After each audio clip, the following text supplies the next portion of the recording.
Saya rasa saya nak kita dah nak pukul 11, saya nak jemput ahli panel kita pada minggu ini, Tuan Kamarul untuk bersama dengan kita. Silakan Tuan Kamarul. Okey, baik. Assalamualaikum Tuan Kamarul. Waalaikumsalam warahmatullahi wabarakatuh. Sihat Sihat, alhamdulillah. Betul, minggu lepas kita tak dapat nak bersama. Ada perancangan daripada Allah yang dah diaturkan. So minggu ni kita kembali balik bersama. Mungkin ada yang minggu lepas orang yang dah excited nak dengar apa ni kereta hantu ni. Tak pernah dengar Mafsakir tiba-tiba nak cerita kereta hantu. So minggu ni orang nak dengar. Sebelum tu Tuan Kamarul, saya nak kenalkan sikit lah Tuan Kamarul kepada orang ramai yang join hari ni. Yang mungkin sebelum ni tak kenal tapi kebanyakannya dah kenal lah.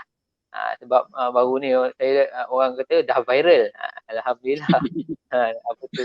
So kepada yang tak kenal, Tuan Kamarul Azman merupakan CEO My Pusaka. Beliau dah lama berkecimpung dalam bidang pengurusan harta, pengurusan pusaka, perancangan harta. Dah banyak orang-orang yang beliau bantu, berpengalaman luas lah dalam bidang ni. Dan selain itu beliau juga merupakan pemegang tauliah mengajar daripada Jabatan Mufti Majlis Agama Islam Negeri Sembilan. Dah banyak ceramah, taklimat, tazkirah, macam-macam lah forum yang beliau pergi dan dijemput. Dan banyak juga orang kata jadi pakar jadi pakar untuk rujukan dalam bidang perancangan harta dan juga pengurusan pusaka. Terima kasih Tuan Kamarul bersama kita hari ini. Sama-sama, insyaAllah. Okey, Tuan Kamarul, hari ini kita nak berbincang berkenaan dengan topik kita hari ni. Kita pilih kereta hantu.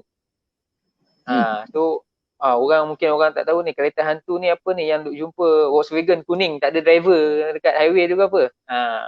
Tapi kenapa Mafsakir nak cerita pula pasal tu kan. So hari ni soalan saya yang first, kita tak nak panjang-panjang, kita nak terus pergi kepada soalan kita. Soalan saya first sekali Tuan Kamarul. Kita cakap kereta hantu. Apa tu kereta hantu ni? Minta Tuan Kamarul ulas sikit lah, kereta hantu tu apa Tuan Kamarul?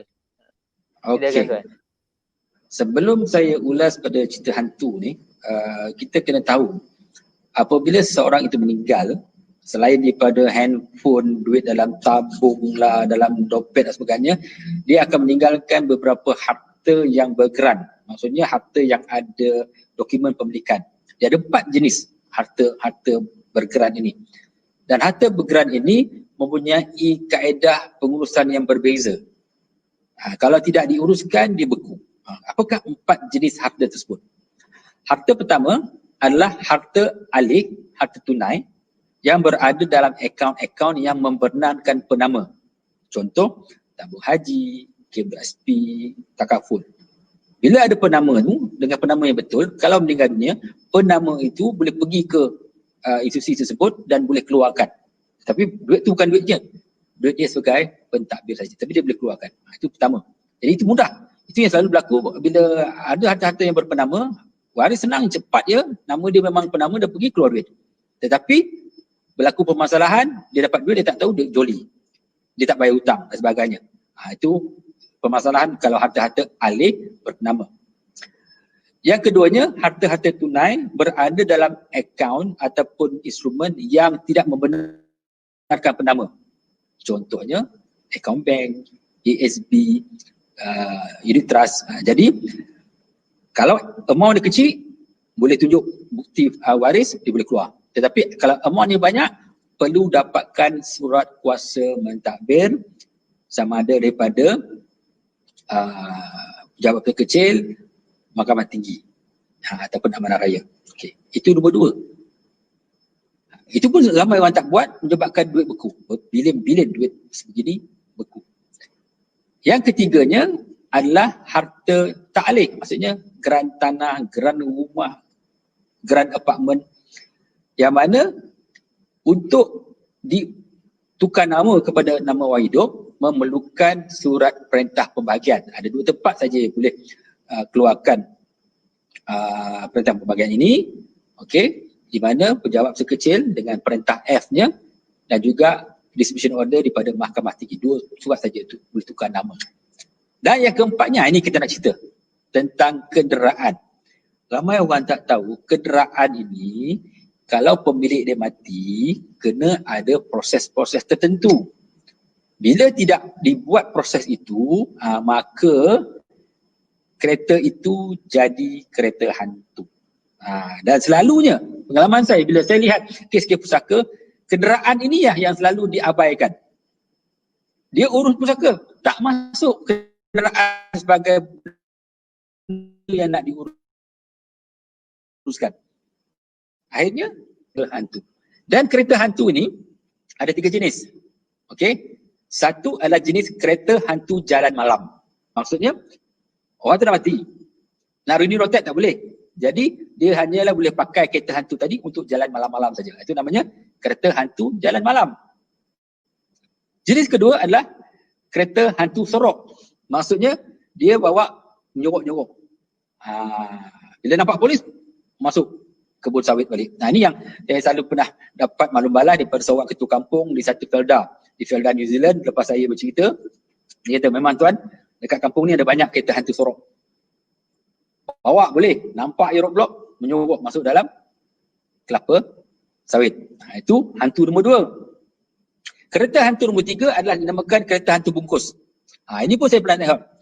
Sebab bila road tax tu dah mati, tak boleh renew, dia ni takut.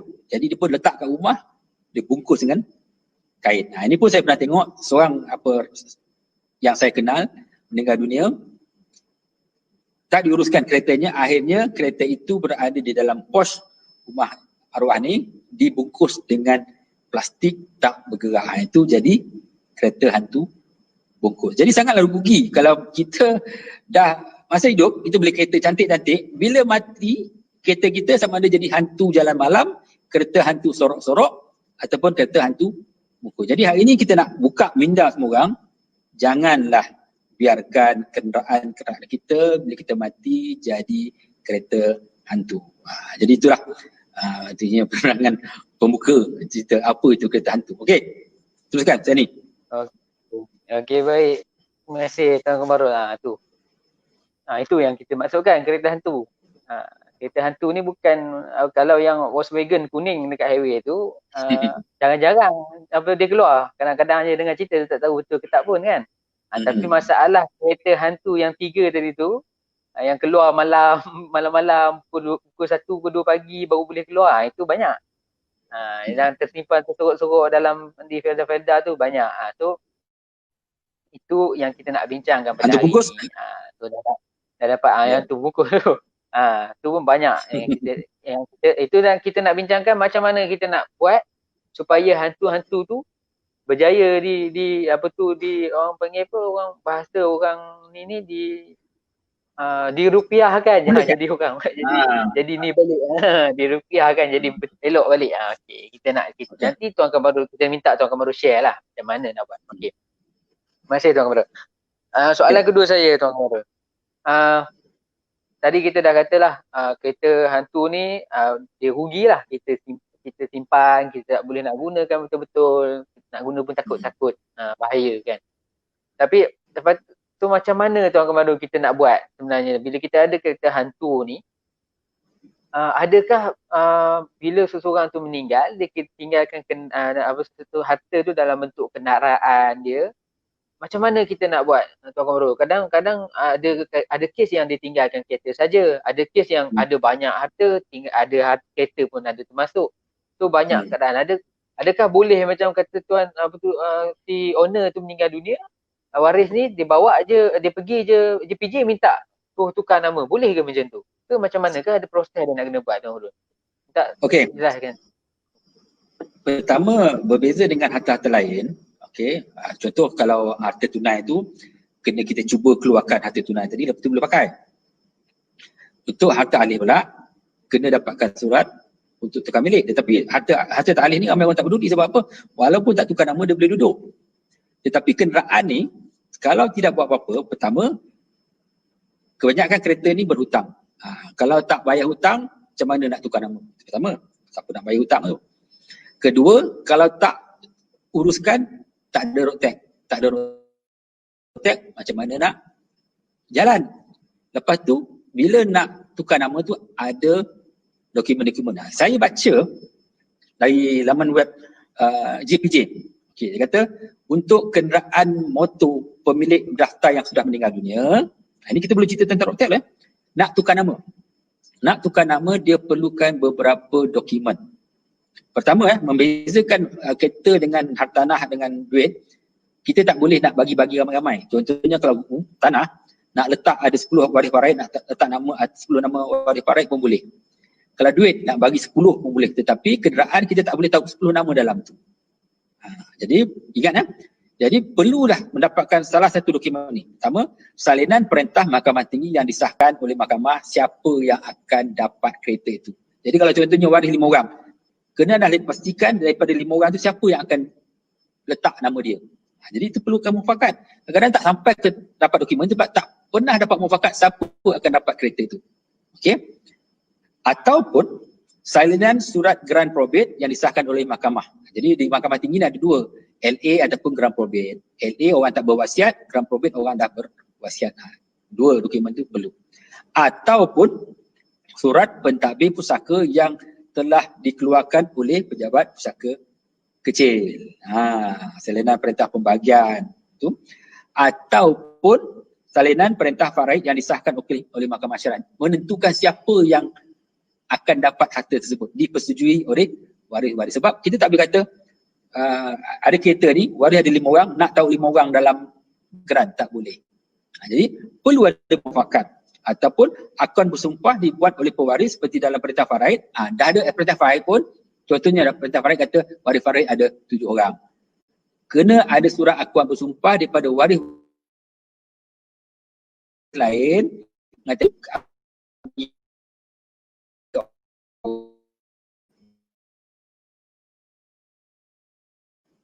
jadi siapa yang berbincang tukar nama, maka kereta itu bermasalah, kereta jadi hantu. Selagi tak dapat tukar nama, macam mana nak perbaharui cukai jalan. Okey. Jadi itu isu pertama.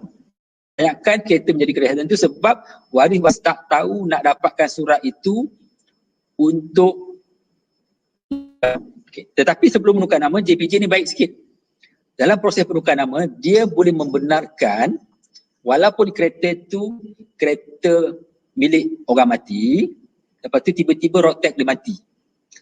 JPJ membenarkan untuk perbaharui cukai jalan sekali untuk 6 bulan, kasih peluang masa waris untuk uruskan sampai dapat perintah tukar nama. Okey, tetapi kalau selepas 6 bulan masih tidak dapat perbaharui atas budi bicara JPJ, dia boleh membenarkan. Selalunya budi bicara ni sebab kalau contohnya permohonan dah dibuat, belum selesai lagi, JPJ boleh tolong kasih renew 6 bulan, sampailah 3 tahun. Kalau lepas 3 tahun kalau tak siap-siap juga, JPJ kata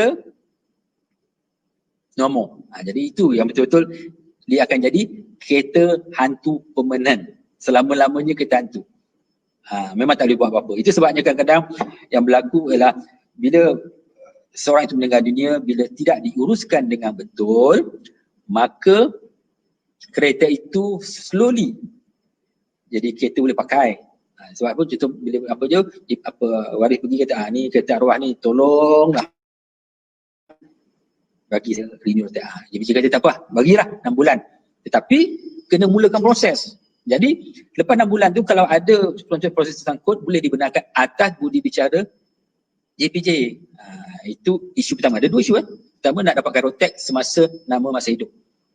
Lepas tu nak dapatkan tukar nama. Tetapi nak tukar nama kalau kereta itu masih berhutang tak boleh tukar nama. Nak bayar kena kena bayar dengan bank sampai selesai. Jadi isunya. Jadi isu satu lagi yang kita kena juga tahu ialah apabila kereta arwah ni masih berhutang, okey, baki hutang itu bukan hutang arwah. Tidak boleh diambil duit pusaka arwah untuk bayar sampai habis. Okey.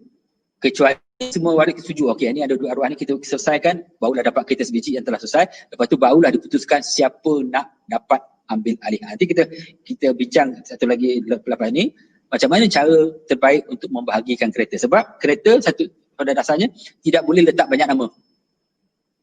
Okey, sebelum nak tukar nama kena selesaikan hutang. Dan hutang itu bukan dikira hutang arwah. Sebenarnya kalau ada seorang nak ambil alih, dia lah bayar bakinya.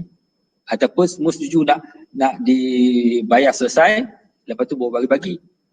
Ataupun jual, lepas tu bagi bagi-bagi. Itu perkara yang kita kena lihat. Perbezaan kereta berbeza dengan geran tanah. Perbezaan kereta dengan harta tunai. Sebab harta tunai boleh dibagi-bagikan, geran tanah boleh tahu banyak nama. Tetapi kereta tidak boleh, dan lagi kereta ini selagi kita nak pakai perlu ada cukai jalan. Jadi cukai jalan hanya diisu kepada orang yang pemilik yang masih hidup. Kalau pemilik dah mati, hanya ada diberi kelonggaran 6 bulan dan juga atas budi bicara selama 3 tahun. Nah, ini yang menjawabkan. Nampak rumit kan? Memang rumit. Bila rumit itu sebabnya saya tak tahu, tak ada statistik berapa banyak kereta yang diiktirafkan sebagai kereta hantu, tetapi saya rasa banyak. Jadi itulah sebabnya kita kena ambil tahu yang ada proses, dan proses ini perlu dibuat dengan betul dalam jangka masa yang tertentu untuk mengelakkan kereta-kereta kita menjadi kereta hantu. Okey. Okey. Baik Tuan K, terima kasih. Tu panjang lebar jawapannya. Tersusun satu-satu apa nak kena buat. Dia bukannya tak ada cara, ada caranya, tapi kena macam Tuan Kamarul, Tuan KA cakap tadi, kena betul. Kena betul, timeline dia kena betul, tempatnya kena betul. Dia bukan kita nak tukar milik, kerendaan, milik si mati, kereta-kereta pesaka ni terus pergi JPJ. Memang JPJ takkan buat. Dia ada proses dia. Kena dapat surat kuasa dulu apa semua. Cumanya Tuan KA bagi tahu tadi, sebelum dapatkan surat kuasa boleh di-renew dulu, dihidupkan dulu, diperbaharui dulu road tax tu, sementara nak tunggu dapat surat kuasa untuk tukar milik. Sementara tu kita kata sementara nak tunggu dapat surat kuasa. 6 bulan first. Kalau kata ada proses sangkut lagi, mungkin dia budi bicara JPJ ditambahkan. Tapi budi bicara, nasiblah kalau kita sendiri tak buat apa-apa pengurusan pun, tak ada buat pendaftaran ke apa untuk uruskan nak dapatkan surat kuasa, pergi nak renew sekali kedua, kalau JPJ kata tak nak bagi, kita tak boleh salahkan JPJ. So yang Tuan Kamarul kata, kena buat proses tu cepat, kena betul dan kena ikut masa yang ditetapkan, baru boleh selesai, insyaAllah. Okey, baik. Terima kasih Tuan Kamarul untuk jawapan kepada soalan kedua. Okey, kepada saya, sebelum kita teruskan dengan soalan seterusnya, sekali lagi saya nak beritahu, saya nak ucapkan terima kasih kepada yang menonton bersama kita hari ini, yang join kita. Jangan lupa, saya rasa insyaAllah topik kita pada hari ini, apa yang kita bincangkan pada hari ini, ada ilmu-ilmu, ada info-info yang menarik, yang sangat baik, yang sangat membantu kepada orang ramai di luar sana. So sedih kalau kita tak sharekan ilmu ni kepada orang ramai kat luar sana, sebab ada yang mungkin tak tahu, ada orang yang mungkin tengah mencari. So mungkin dengan apa yang kita share pada hari ni kepada kawan-kawan kita, kepada saudara kita, kepada jiran-jiran kita, mungkin ini yang akan menjadi saham kita, sebab kita mungkin benda ni yang membuatkan dia tahu ada ini rupanya caranya betul nak buat. Sedangkan sebelum ni dia pening kepala macam mana nak uruskan. Tapi bila kita share ni, dia boleh uruskan sebab dia dah dapat info yang betul. So saya minta untuk share kepada orang ramai. Kalau ada apa-apa persoalan nak ditanyakan, nak nak dapatkan jawapan, boleh tinggalkan di ruang komen. InsyaAllah kalau ada masa kita akan cuba jawab soalan tuan-tuan perempuan. Terima kasih. Seterusnya, kita pergi kepada soalan ketiga, Tuan KA. Okay, Tuan KA tadi, hujung tadi, bila menjawab soalan kedua tadi, Tuan KA ada cakap pasal pembahagian. Ada beza pembahagian, kaedah pembahagian lah berkenaan dengan kereta ataupun kenderaan pusaka milik arwah ni. Sebab kalau macam kita tahu sebelum ni pun kita dah bincang, kalau kata tanah ni waris meninggal, kalau ada berapa pun semua boleh letak dalam tanah tu, tak ada masalah bila kita buat urus pusaka. Cumanya tak cantik. Tapi kalau kereta pusaka ni boleh ke? ada 10 orang waris, 10-10 kita letakkan nama kepada kereta tu. Dalam geran dia ke macam mana? Boleh ke? Ke sama ada boleh ataupun tak boleh pun.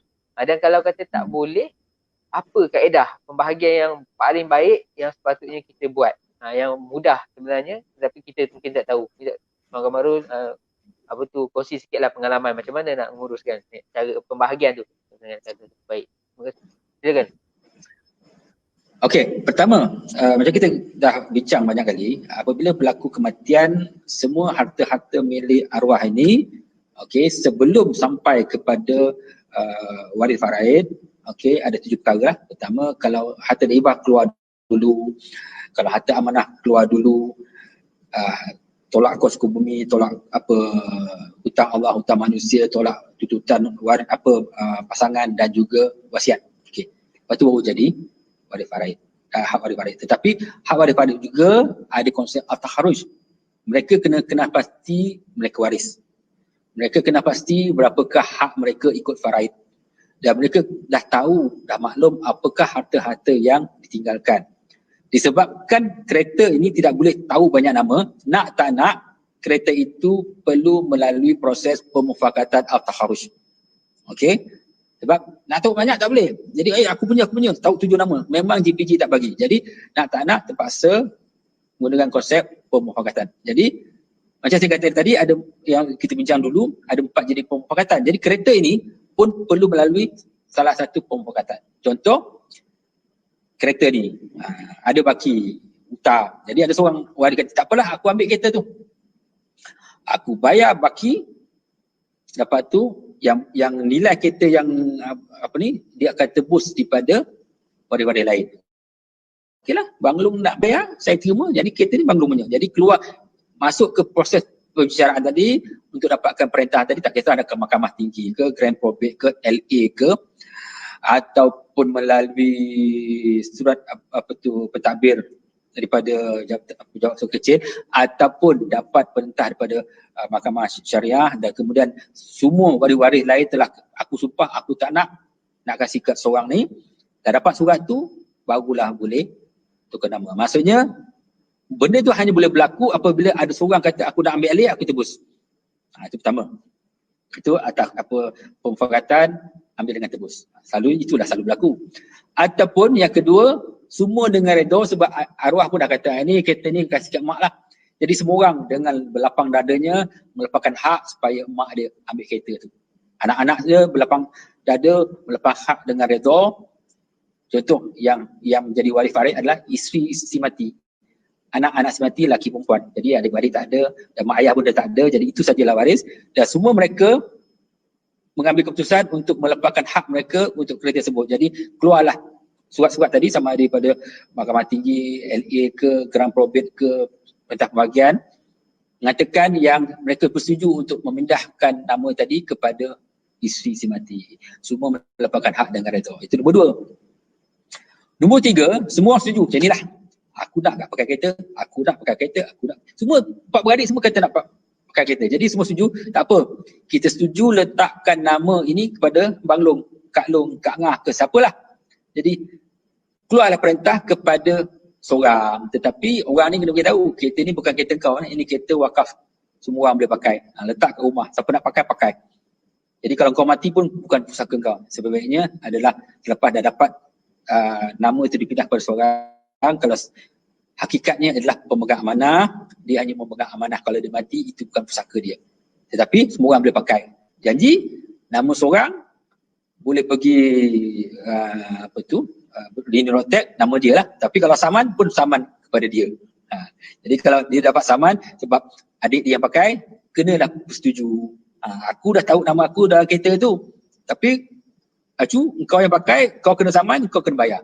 Perjanjian tu kena ada lah. Sebab orang yang letak nama dalam tu, dia risiko lah. Kalau apa berlaku pada kereta itu, nama dia yang terbabit. Jadi boleh buat. Jadi tapi mestilah ada hitam putih perjanjian. Jadi kaedah ketiga tadi saya kata adalah bersetuju seorang memegang amanah letak nama dia. Tetapi kena ada persetujuan benda-benda macam tu lah. Saman dan sebagainya. Itu nombor 3. Kalau tak capai juga, kita kata sini lah. Okey. Kita biar kereta itu kena tarik. Seorang pun tak peduli nak bayar hutang. Saya tarik lepas tu sebab ada dia cash value dia nanti bank akan bagi cash value tu, ada pandai-pandai lah kau bagi. Itulah. Ataupun cari buyer, ataupun salah seorang daripada waris ataupun orang luar nak beli, dia akan jual dan kemudian hasilnya boleh bagi-bagi, tak kisahlah ikut faraid ke sama rata ke, nak bagi semua kat mak pun terpulang lah. Jadi itulah 4 cara untuk membahagikan kereta. Kenapa kita buat al-tahrujnya? Sebab kereta tidak boleh tahu banyak nama. Jadi salah satu al-tahrujh itulah perlu dibuatkan, mengambil alih dengan tebusan, seorang dapat kereta tu yang lain redha, ataupun seorang pegang sebagai pemegang amanah, ataupun jual je, bagi-bagi, beda-beda ikut suka hati. Okey? Itu cara untuk menyelesaikan isu kereta milik orang mati ni. Okey. Baik, terima kasih Tuan Marul. Itu je. Kata kunci dia, kereta pusaka, dia tak boleh letak banyak nama.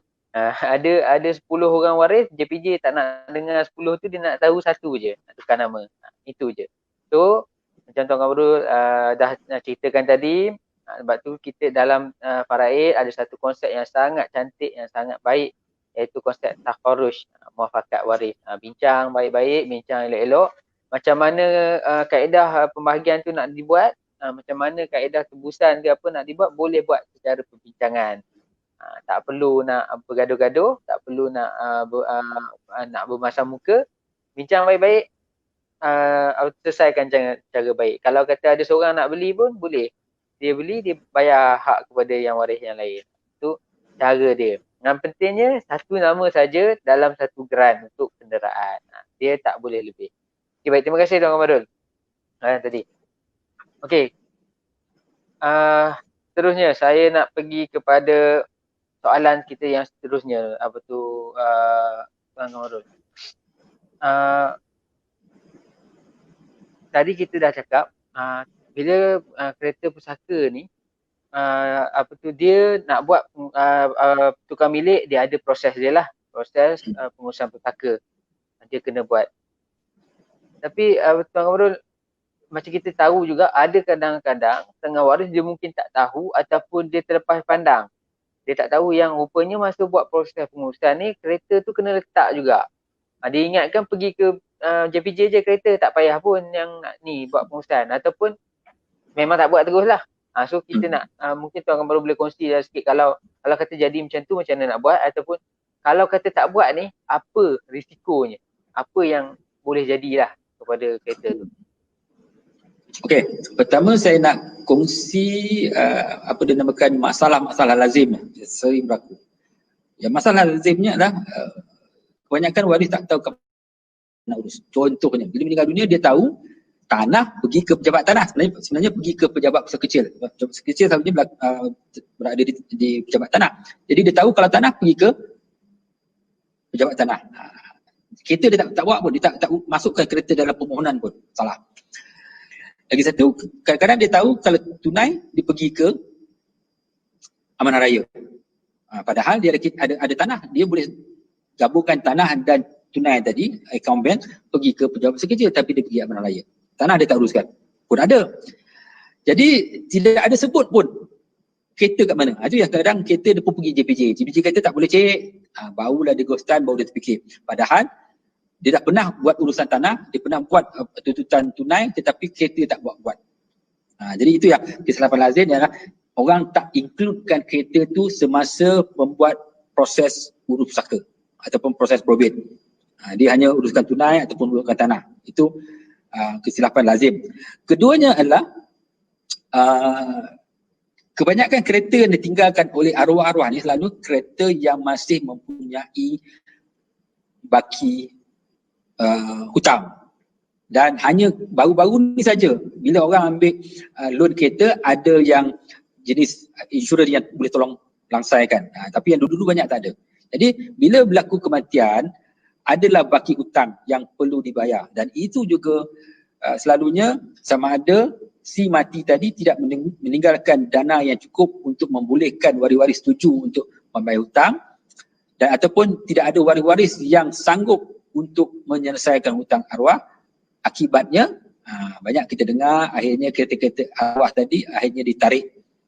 Bila ditarik pula, seorang waris pun tak peduli nak ambil tahu, biar dah tersitu, akhirnya bank akan lelong pada harga yang murah, harga lelong itu ditolak baki hutang, tinggallah ciput. Silap-silap kena tuntut lagi bayaran sebab kita tidak menguruskan dengan baik.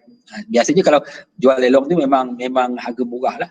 Sebenarnya waris kalau betul-betul nak pastikan harta itu boleh digunakan, usaha betul-betul, bayar hutang, lepas tu jual pada harga yang baik, kemudian bagi-bagi. Jadi itulah yang selalu berlaku sebab tidak diambil peduli ataupun diuruskan dengan betul. Okey. Keduanya, yang soalan yang tadi kata, apa akan berlaku? Ya simpelnya. Kalau tidak diuruskan, masih berhutang, kena tarik. Lepas tu kena lelong. Lelong harga murah. Lepas tu bila tolak baki kadang yang dapat sikit. Itu implikasi pertama. Keduanya, kalau contohnya habis bayar tapi tak diuruskan, dapat renew rotek 6 bulan. Lepas daripada tu mungkin kalau JPJ kata kau tak uruskan nombor rotek, maka memanglah sah jadi kereta hantu. Tak kisahlah hantu sorok ke, hantu jalan malam ke, hantu bungkus. Jadi itulah implikasinya yang boleh berlaku kepada kereta sekiranya pengurusan pusaka untuk kereta tersebut tidak dibuat dengan cara yang betul, di tempat yang betul, dengan pemuafakatan yang betul. Itu pentingnya, muafakat. Baik, terima kasih Tuan Kamarul. Okey. Simple aja.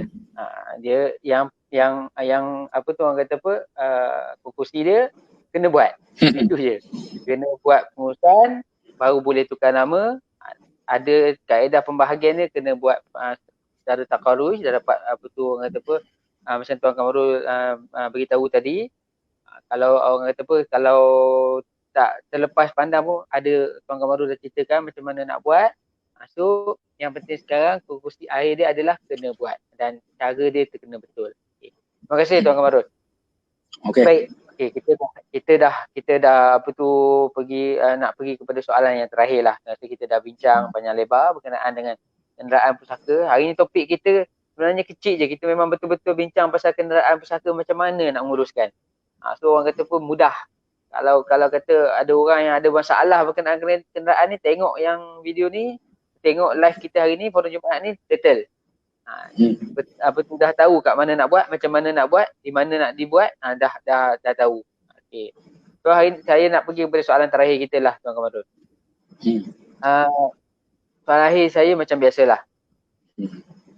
Ramai lagi sebenarnya dekat luar sana yang macam Tuan Kamarul sendiri kata ada di Felda ataupun di pendalaman di kampung-kampung yang mungkin diorang orang kurang ambil tahu ataupun kurang aware, kurang dapatlah info, kurang dapat ilmu berkenaan dengan macam mana nak menguruskan ni. Dan satu lagi mungkin tak risau sangat sebab polis tak banyak. Rasanya polis tak banyak, so keluar nak pergi kebun semua tak ada masalah, tapi sebenarnya boleh jadi isu kalau dibiarkan macam tu saja. So sedikit nasihatlah Tuan Kamarul kepada orang ramai dekat luar sana tu, apa yang sebenarnya kita bila kita kata, dan sebenarnya general lah, bukan setakat kenderaan tapi semua orang kata harta pusaka ni, kepada orang ramai sedikit nasihat lah apa yang sebenarnya mereka kena buat dengan betul lah. Tak Tuan Kamarul bagi sedikit nasihat lah. Silakan Tuan. Okey, pertama mungkin selepas tengok video ni ramai kata, aku dah tahu kat mana nak buat. Okay. Tapi isu urus pusaka ni bukan sekadar tahu kat mana nak buat, tahu borang apa nak isi. Isu utama pusaka adalah untuk mencapai muafakat di kalangan waris. Dan untuk mencapai muafakat di kalangan waris-waris, perkara pertama yang perlu ada adalah orang ketiga yang tahu untuk menerangkan kepada waris-waris cara pemuafakatan. Jadi itu yang saya nasihatkan adalah, pertama, telah terbukti, terlalu banyak bukti yang telah berlaku dalam masyarakat di mana kebanyakan waris-waris bukan saja tidak tahu untuk menguruskan pusaka di tempat yang betul, cara yang betul, tetapi kebanyakan waris-waris gagal untuk dapat pemuafakatan. Jadi sangat-sangat saya sarankan, seperti analogi yang saya selalu beritahu berkali-kali, kalau kita tak tahu nak menjahit, jangan ngada-ngada nak menjahit baju. Upah orang yang Pandai. Kalau kita tak pandai repair kereta, kereta kita rosak, jangan memandai-mandai nak repair kereta, nanti lagi jahanam. Hantar kepada workshop. Begitulah juga untuk urus pusaka. Jadi kalau berlaku kematian, sangat-sangat penting, paling mudah. Ini nasihat saya pada semua, paling mudah sebab Pusaka menyediakan khidmat nasihat percuma permulaan supaya kita berada di langkah yang betul. Jangan redah saja, takut kita tersilap langkah, masuk ke tempat yang salah, terketuk pintu yang salah. Dapatkan nasihat permulaan supaya ada orang beritahu macam mana. Dalam memohon nasihat permulaan itu, apa yang kita perlukan? Siapa waris? Apa harta yang ditinggalkan? Bila arwah mati? Jadi dengan 3 informasi ini kita boleh nasihatkan inilah jalan-jalan yang perlu dibuat. Itu kalau kita adalah waris kepada si mati untuk uruskan. Jadi isunya jangan memandai, minta nasihat orang yang pandai. Itu pertama. Keduanya, kita dah nampak benda itu sering berlaku. Orang mati masalah, orang mati masalah. Jadi kita ambil iktibar. Aku mati nanti macam mana? Macam mana kita nak mengelakkan kalau kita mati, kereta kita tak jadi kereta hantu. Kita mati, rumah kita tak jadi pusaka berhantu. Kita mati, waris kita tidak mudarat. Kita mati, kita tak sengsara, hutang kita tak dibayar. Maka itulah pentingnya kita tahu konsep apa vaksin pusaka. Apa vaksin pusaka? Semasa hidup, sebelum mati, sebelum menyanyuk, buat perkara. Apa itu? Nantilah wasi untuk jadi pemula proses kita, siapkan duit untuk bayar hutang, untuk apa nafkah waris dan juga untuk membayar kos urus pusaka. Sediakan pakar yang boleh membantu waris kita menguruskan, memulakan proses pusaka kita mendapat muafakat di kalangan waris. Dan ada dokumen bertulis bertarikh bersaksi yang menyatakan hasrat kita supaya senang dipersetujui, senang dilaksanakan. Termasuklah pelantikan wasiat bertulis, wasiat sedekah bertulis, pesanan kepada waris bertulis, hibah bertulis, dokumen pemegang amanah bertulis supaya di negara dunia adalah wasi yang akan dapat menghubungi pakar kena bayar sikit, duit dah disiapkan dan pakar itu dengan merujuk pada dokumen-dokumen yang kita dah buat semasa kita hidup, mudah untuk dimulakan sehingga selesai. Jadi sebenarnya tuan-tuan dan puan, kadang-kadang kita ni nampak masalah benda ni, menggigil, tetapi bila nak buat, takut nak keluar duit, tak nak buat apa-apa. Padahal, banyak perkara-perkara lain yang kurang penting, kita berani keluar duit. Contoh, beli rumah, selamba je keluar duit untuk pasang green. Beli rumah, selamba je keluar duit untuk letak langsir, mahal. Tetapi, ada harta nak pasang kunci yang kosnya tak sampai RM280 pun kadang-kadang kita takut nak keluar belanja. Jadi inilah nasihat saya, semua harta kita memerlukan satu pengurusan ataupun kunci yang at least ada, jangan tak ada langsung. Dan kos kuncinya tidak mahal. Sangat-sangat rugi kalau kita ada harta, kita ada keluarga, kita ada hasrat dan kita akan mati satu hari nanti, tetapi kita tidak membuat perancangan legasi yang paling basic. Jadi perancangan legasinya yang kita bincang dulu ada basic, medium, kompleks, terpulang. Tetapi jangan sekali-kali berada dalam keadaan tidak membuat sebarang perancangan, tidak letak kunci langsung. Sebab kodnya tidak besar. Jadi kita dah lihat bukti yang nyata dalam kes-kes yang berlaku pada selebriti. Ambil iktibar dan buat sesuatu. Cara macam mana? InsyaAllah kami di Imam Pusaka ada penyediakan khidmat nasihat permulaan. Tanya, ambil tahu. Jadi siapa yang mendengar hari ini, ambil tahu dan buat sesuatu. Siapa yang mendengar hari ini, rasakan benda yang disampaikan dalam video ini bermanfaat, tolong share ramai-ramai. Kita nak semua umat Islam faham supaya tidak ada berlaku kematian yang mana harta-harta yang ditinggalkan hangus. Ia akan menyebabkan ekonomi umat Islam lagi merudum sebab kita tidak ambil peduli cara untuk memanjangkan manfaat harta-harta yang kita ada. Jadi itulah nasihat saya. Okey?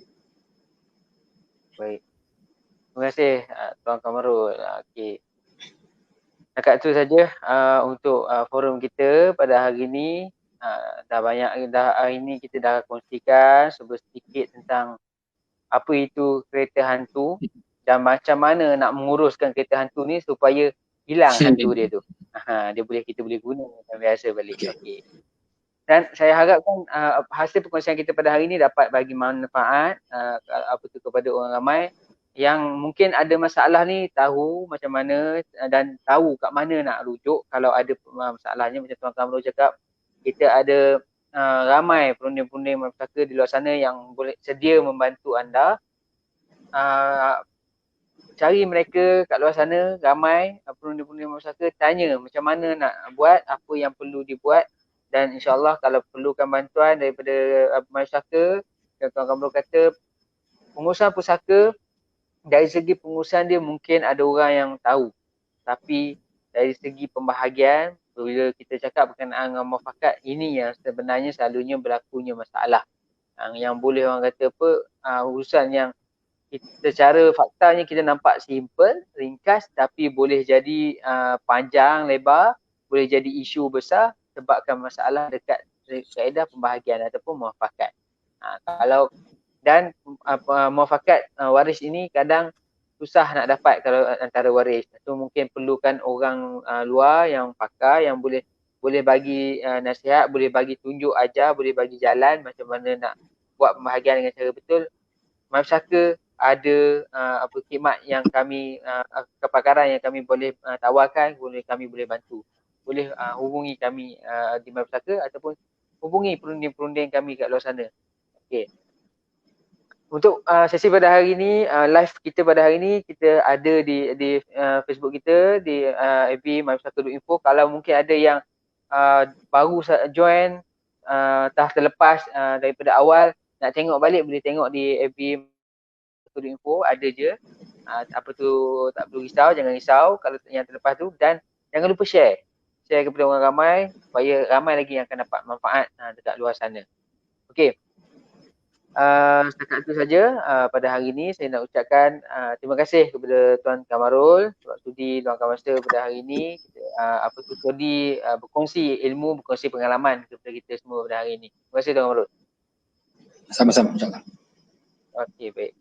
Okey, sekian saja pada sesi ini. InsyaAllah pada minggu depan, forum Jumaat pada minggu depan, kita nak bincang satu topik yang berkenaan dengan harta, macam mana kita nak plan harta kita yang bukan saja dimanfaatkan kepada waris kita, tapi waris kita tu bukan kepada anak kita saja, tapi kepada cucu, kepada cicit kita. Kita nak bincang macam mana kita nak buat perancangan yang macam tu. Yang orang kata perancangan 3 generasi masih lagi boleh manfaatkan harta kita. InsyaAllah minggu depan kita akan bawakan topik kita berkenaan dengan apa hal tersebut. So, boleh tunggu dan betul boleh bersama kita pada hari Jumaat nanti. Okay, sekian saja pada hari ini. Terima kasih kepada yang bersama dengan kita. Terima kasih kepada yang share, yang like, dan yang buruk daripada yang baik tu daripada Allah SWT, dan yang buruk tu daripada kelemahan saya sendiri. Saya minta maaf kerana ada apa-apa kesilapan, kesalahan. Okay, betul saya nak ucapkan terima kasih sekali lagi kepada yang bersama kita, dan saya sudahi dengan wabillahi taufiq wa hidayah. Assalamualaikum warahmatullahi wabarakatuh.